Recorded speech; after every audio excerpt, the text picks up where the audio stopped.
नाशय विघ्न अनेक बंदव गुरुपद कंज कृपा सिंधु नर रूप हरि माह मोह हतम पुंज जासु बचन रविकर निकर। 11वां अध्याय द्वारिका में श्री कृष्ण का राजोचित स्वागत। सूत जी कहते हैं, श्री कृष्ण ने अपने समृद्ध आर्त देश के पहुंचकर वहाँ के लोगों की विरह वेदना बहुत कुछ शांत करते हुए अपना श्रेष्ठ पांचजन्य नामक शंख बजाया। भगवान के ओठों की लाली से लाल हुआ वह श्वेत वर्ण का शंख बजते समय उनके कर कमलों में ऐसा शोभायमान हुआ जैसे लाल रंग के कमलों पर बैठकर कोई राजहंस उस स्वर से मधुर गान कर रहा हो। भगवान के शंख की वह ध्वनि संसार के भय को भयभीत करने वाली है। उसे सुनकर सारी प्रजा अपने स्वामी श्री कृष्ण के दर्शन की लालसा से नगर के बाहर निकल आई। भगवान श्री कृष्ण आत्माराम है, वे अपने आत्मलाभ से ही सदा सर्वदा पूर्ण काम है। फिर भी जैसे लोग बड़े आदर से भगवान सूर्य को भी दीपदान करते हैं, वैसे ही अनेक प्रकार की भेंटों से प्रजा ने श्री कृष्ण का स्वागत किया। सबके मुख कमल प्रेम से खिल उठे। वे हर्ष गदगद वाणी से सबके श्रुद्ध और संरक्षण भगवान श्री कृष्ण की ठीक वैसे ही स्तुति करने लगे जैसे बालक अपने पिता से अपनी तोतली बोली में बातें करते हैं। स्वामिन, हम आपके उन चरण कमलों को सदा सर्वदा प्रणाम करते हैं जिनकी वंदना ब्रह्मा, शंकर और इंद्र तक करते हैं, जो इस संसार में परम कल्याण चाहने वालों के लिए सर्वोत्तम आश्रय है, जिनके शरण ले लेने पर परम समर्थ काल भी एक बाल तक बांका नहीं कर सकता। विश्व भावन, आप ही हमारे माता, स्वामी और पिता है। आप ही हमारे सद्गुरु परम आराध्य देव हैं। आपके चरणों की सेवा से हम कृतार्थ हो रहे हैं। आप ही हमारा कल्याण करें। आहा, हम आपको पाकर सनाथ हो गए, क्योंकि आपके सर्व सौंदर्य सार अनुपम रूप का हम दर्शन करते रहते हैं। कितना सुंदर मुख है, प्रेम पूर्ण मुस्कान से स्निग्ध चितवन, वह दर्शन तो देवताओं के लिए भी दुर्लभ है। कमल नयन श्री कृष्ण, जब आप अपने बंधु बांधवों से मिलने के लिए हस्तिनापुर अथवा ब्रजमंडल चले जाते हैं, तब आपके बिना हमारा एक एक क्षण कोटि कोटि वर्षों के समान लंबा हो जाता है।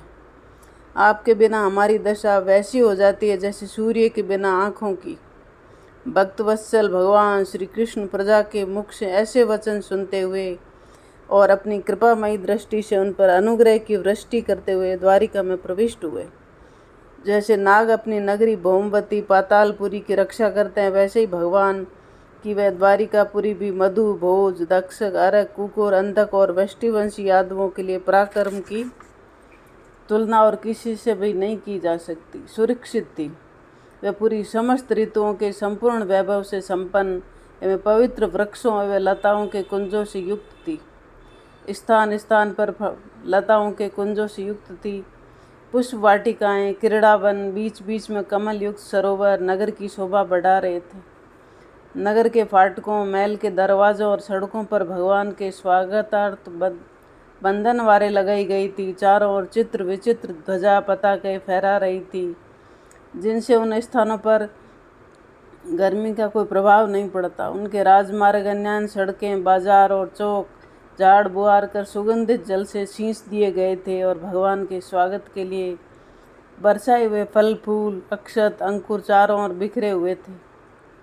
घरों के प्रत्येक द्वार पर दही, अक्षत, फल, ईख, जल से भरे हुए कलश, उपहार की वस्तुएं और धूप दीप आदि सजा दिए गए थे।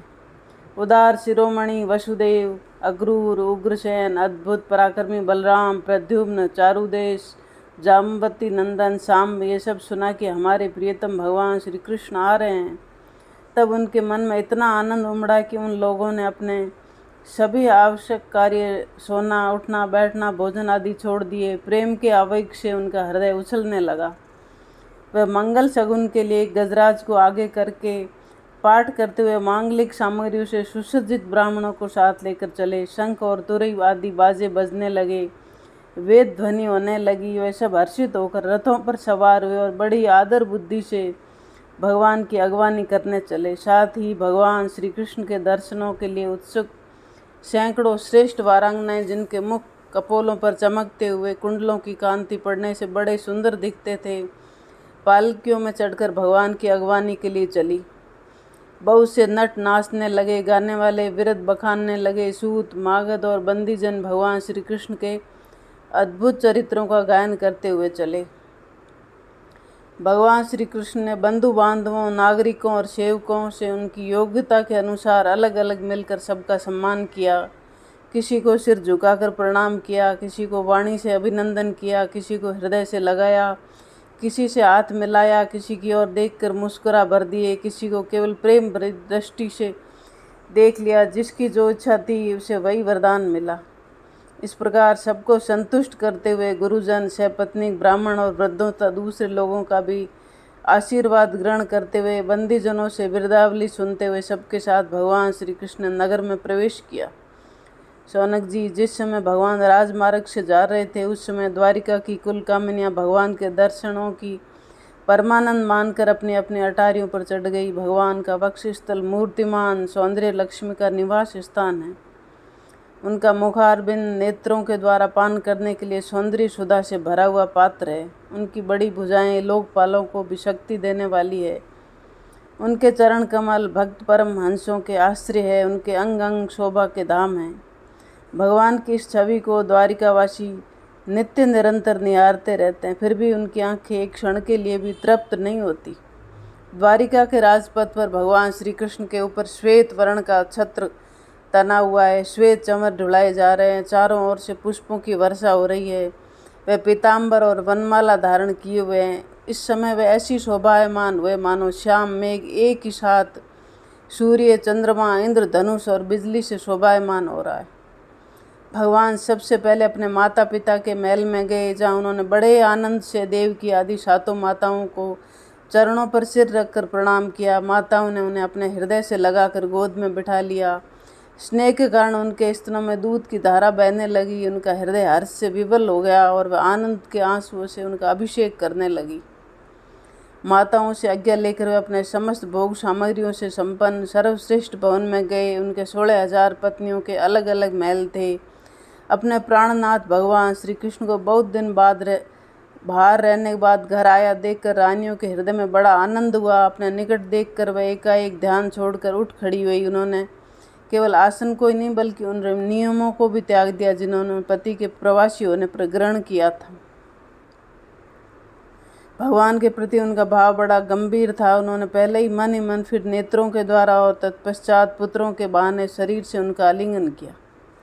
शौनक जी, उस समय उनके नेत्रों में जो प्रेम के आंसू झलक आए थे उन्हें संकोचवश उन्होंने बहुत रोका, फिर भी व्यवस्था के कारण वह ढलक ही गए। यद्यपि भगवान श्री कृष्ण एकांत में सर्वदा ही उनके पास रहते थे, तथापि उनके चरण कमल उन्हें पद पद पर नए नए जान पड़ते हैं। भला स्वभाव से चंचल लक्ष्मी, जिन्हें एक क्षण के लिए भी कभी नहीं छोड़ती, उनकी सनिधि से किस स्त्री को तृप्ति हो सकती है। जैसे वायु बांसों के संघर्ष से दावानल पैदा करके उन्हें जला देती है, वैसे ही पृथ्वी के भार रूप और शक्तिशाली राजाओं में परस्पर फूट डालकर बिना शस्त्र ग्रहण किए भगवान श्री कृष्ण ने उन्हें कई अक्षौणी सेना सहित एक दूसरे से मरवा डाला और उसके बाद आप ही उपराम हो गए। साक्षात परमेश्वरी अपनी लीला से इस मनुष्य लोक में अवतरित हुए हैं और सहस्त्रों रमणीय रत्नों से रहकर उन्हें साधारण मनुष्य की तरह क्रीड़ा की, जिनकी निर्मल और मधुर हंसी उनके हृदय में उन्मुक्त भावों को सूचित करने वाली थी, जिनकी लजीली चितवन की चोट से बेसुध होकर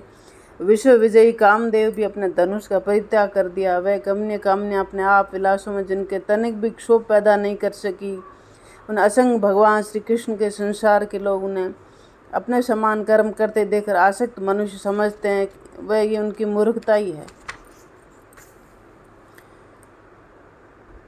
वह मूढ़ स्त्रियां भी श्री कृष्ण को अपना एकांत प्रेमी स्त्री परायण भक्ति समझ बैठी थी, क्योंकि वह अपने स्वामी के ऐश्वर्य को नहीं जानती थी। ठीक वैसे ही जैसे अहंकार की वृत्तियां ईश्वर को अपने धर्म से युक्त मानती है। जय जय श्री राधे ब्रजराज हरि।